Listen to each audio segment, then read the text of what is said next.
इन chainsaw man devils born होते हैं fear से। अगर लोग किसी चीज़ से डरते हैं तो उसका डेविल बॉर्न होगा। कितना स्ट्रांग होगा ये डिपेंड करता है कि लोग उस चीज़ से कितना ज़्यादा डरते हैं। कुछ डेविल्स हैं जो कि मॉडर्न फियर रिप्रेजेंट करते हैं लाइक गन्स, बट कुछ ऐसे हैं जो कि एंशिएंट फियर्स रिप्रेजेंट करते हैं जैसे डार्कनेस। उनमें से एक को ही आज मैं कवर करूंगा जो कि है darkness devil. This devil is one of the most powerful and most terrifying devil जितने अभी तक हमने देखे हैं chainsaw man. This devil is considered stronger than gun devil. इससे फ़र्क नहीं पड़ता कि गन डेविल ने कितनी ज़्यादा डिस्ट्रक्शन की है, ये डार्कनेस डेविल गन डेविल से बहुत ज़्यादा स्ट्रॉन्ग है। आज हम इसी के बारे में बात करेंगे। स्टार्ट करने से पहले अगर तुम लोगों ने चैनल सब्सक्राइब नहीं किया है तो सब्सक्राइब कर लो, लाइक दिस वीडियो पहले ही कर लो तो अच्छा है। और without wasting any time let's begin. Darkness devil एक ऐसा डेविल जो कि इतना ज़्यादा पावरफुल है, हाल ही उसकी एग्जिस्टेंस से ही जो स्ट्रॉन्ग से स्ट्रॉन्ग कैरेक्टर्स थे वो बहुत ज़्यादा डरने लग गए थे। अभी तक उसने मारना भी स्टार्ट नहीं किया था, हाल ही वो अपीयर हुआ था, उसकी प्रेजेंस का पता चला था कि वो आ गया है और बहुत ज़्यादा ये लोग डर गए थे। इसे देख के ही मुझे पता चला था कि पावर कितनी ज़्यादा है चेनसॉ मैन वर्ल्ड की। इसके मैं ज़्यादा विजुअल्स तो प्रोवाइड नहीं कर पाऊँगा क्योंकि वो अभी तक एनिमेटेड नहीं हुआ है, अभी तक सिर्फ मांगा ही है। वो शो हुआ था चैप्टर नंबर 64 में। डार्कनेस डेविल को समझने के लिए हमें बात करनी पड़ेगी प्राइमल फियर से, और वो प्राइमल फियर से ही बॉर्न हुआ है। ये कोई आम फियर नहीं है, ये एक ऐसा फियर है जो हर एक ह्यूमन में प्रेजेंट होता है किसी ना किसी टाइम पर। किसी को ये चीज़ बताने की जरूरत नहीं पड़ती कि तुम्हें इस चीज़ से डरना चाहिए, वो हमेशा हमारे अंदर था, बायोलॉजिकली हमारे अंदर वो था, बचपन से था।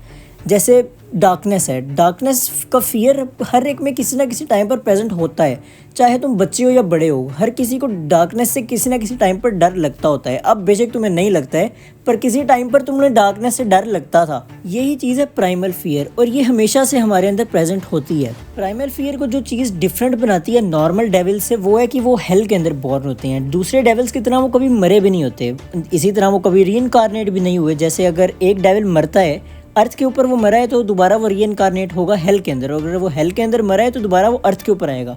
वो पैदा ही हेल के अंदर हुए हैं और वो हेल के अंदर ही रहते हैं क्योंकि वो मरे ही नहीं है कभी। कुछ सीरीज ऑफ इवेंट्स की वजह से जो हमारे टीम है डेंजी की, आकी और पावर की, वो ड्रैग हो जाती है हेल के अंदर, और उसके साथ और भी काफ़ी सारे डेविल हंटर्स होते हैं और कुछ असैसिन्स भी होते हैं। वहाँ पर हर एक पर्सन उसकी प्रेजेंस से ही बहुत ज़्यादा डर रहा होता है, यहाँ तक कि फिर एयर साइलेंट हो जाती है और कुछ एस्ट्रोनॉट्स निकलते हैं जिनकी हाफ बॉडी अलग है, हाफ बॉडी अलग है।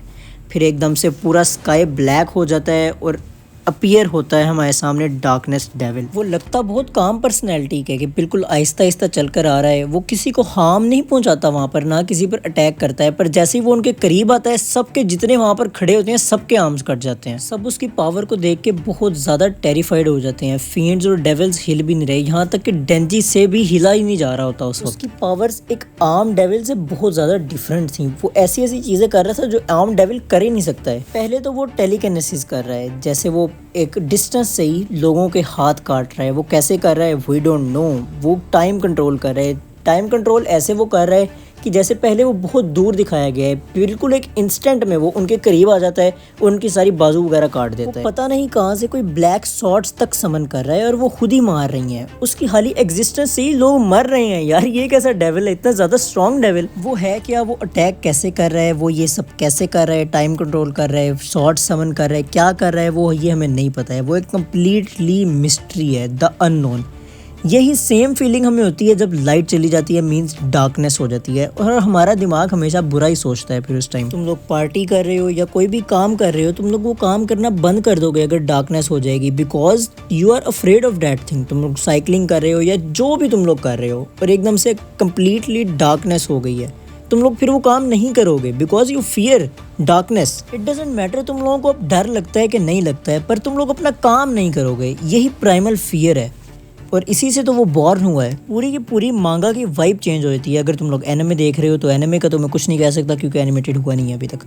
पूरी की पूरी वाइब चेंज हो जाती है जब ये अपीयर होता है। पहले ना मैं ऐसे ही मज़े मज़े में देख रहा था, जल्दी जल्दी आगे कर रहा था, इतना मैं गौर नहीं था कर रहा स्टोरी पे, सिर्फ पैनल्स देख रहा था कैसे बने हुए हैं। एकदम से डार्कनेस डेविल अपीयर हुआ, फिर मैंने दोबारा पीछे करके देखा भाई हुआ क्या है यार। ऐसा कोई लेवल का वो सीन था, गूज़बम्स आ रहे थे यार उस वक्त। स्टोरी ने वाइब पकड़ी थी एकदम से। ऐसा डेविल जो लोगों को ऐसे ट्रॉमेटाइज कर रहा है कि लोग अपने आप को मारने के लिए परमिशन मांग रहे हैं। हर कोई उससे डरा हुआ है और बहुत ही ज़्यादा डरा हुआ है, किसी को पता ही नहीं है उसे हराना कैसे है।